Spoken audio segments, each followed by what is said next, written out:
سمجھ رہے ہیں؟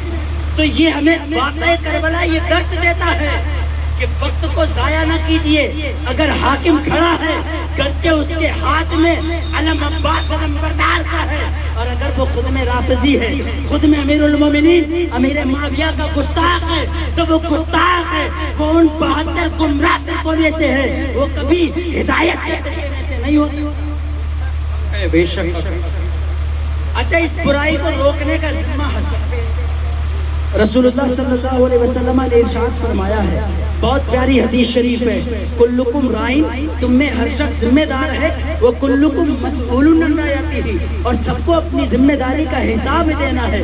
امام حسین نے اپنے زمانے میں آپ دیکھیں، گرچہ یہودیوں کے خلاف مہم بہت مضبوط کرنا ضروری تھی، گرچہ عیسائیوں کا مقابلہ ضروری تھا، لیکن باہر کے لوگوں سے لڑنا، یہ امام حسین کا یہ واقعہ کربلا ہمیں بتاتا ہے کہ باہر کے لوگوں سے لڑنا بات کا کام ہے، پہلے اپنے اندر کی خرابیوں کو دور کرنا ضروری. بے شک. آج ہم دیکھ رہے ہیں جگہ جگہ گستاخیاں ہو رہی ہیں. علامہ قمر غنی عثمانی صاحب کہتے ہیں کہ پچھلی اتنی صدیاں ہو گئی، 1400 سال، تمام صدیوں میں اتنی گستاخی نہیں ہوئی ہیں کہ جتنی اس صدی میں. یہ ہو کیوں؟ انہیں ہمت مل کہاں سے رہی؟ میرے پیارے، انہیں ہمت کہاں سے مل رہی؟ ذرا غور تو کرو. آپ دیکھو، میں تھوڑا سا واقعہ عباس علمبردار کا بتاتا ہوں. جب عباس علمبردار، یہ آپ تھوڑے بڑا ہو جائے گا، میدان کربلا میں 72 نفوس قدسیہ تھے. یزید نے 4000 کا لشکر اور 1000 کا لشکر لے کے ابن حر کو بھیجا تھا، اور 4000 کا لے کر عمر ابن سعد کو بھیجا تھا. کتنے ہوئے؟ 5000. ادھر 82، ادھر 5000. لوگوں نے کہا نہیں ابن زیاد، یہ گھرانہ حیدر کرار کا ہے.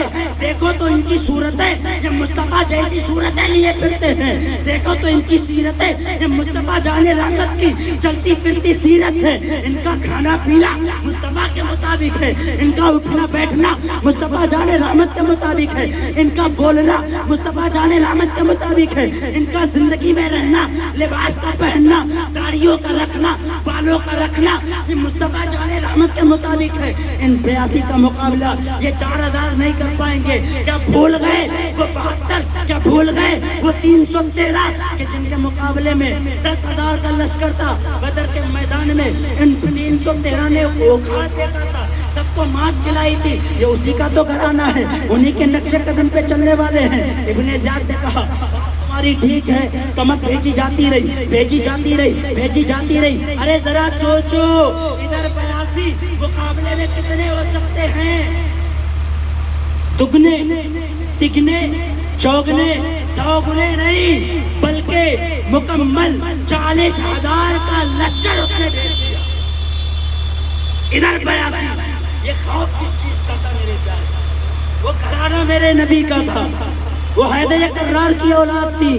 حیبت کس چیز کی تھی؟ حیبت مصطفیٰ جان رحمت جیسی داڑھی رکھنے میں تھی، حیبت مصطفیٰ جان رحمت جیسی زلفوں میں تھی، حیبت مصطفیٰ جان رحمت کے جیسے لباس میں تھی، حیبت مصطفیٰ جان رحمت کے جیسے بولنے اور اٹھنے بیٹھنے میں تھی. نتیجہ یہ ہوتا ہے کہ آج اگر یہ گستاخی ہو رہی ہے، انہیں ہمت کس چیز سے مل رہی ہے؟ انہیں ہمت ہماری زندگی سے مل رہی ہے. انہیں دکھ رہا ہے کہ ان کا چہرہ مصطفیٰ سے وفادار نہیں ہے، ان کی زندگی مصطفیٰ جان رحمت سے وفاداری میں نہیں ہے، ان کا اٹھنا بیٹھنا، ان کی شادی بیاہ، ان کے گھرانے مصطفیٰ جان رحمت کے مطابق نہیں ہے، تو گستاخیاں کرنے کی ہمت مل گئی. میں دعوے سے کہتا ہوں، قسم خدا کی، میں اپنی گردن قلم کروانے کے لیے تیار ہوں. اگر میرا دعویٰ یہ جھوٹا ہو جائے، تمام نوجوانوں کو دعوت دیتا ہوں، آج ہی یہ عہد کر دے امام حسین کے صدقے میں میدان کربلا میں ان 82 نفوس قدسیہ کی قربانیوں کے صدقے میں کہ آج امام حسین کے مشن سے وفاداری کریں گے، یزید کے مشن سے مقابلے میں اتریں گے، یزیدی مشن کو ختم کر دیں گے، یزیدی مشن کو تباہ و برباد کر دیں گے. وہ برباد کیسے کریں گے؟ ارادہ بنائیے کہ میری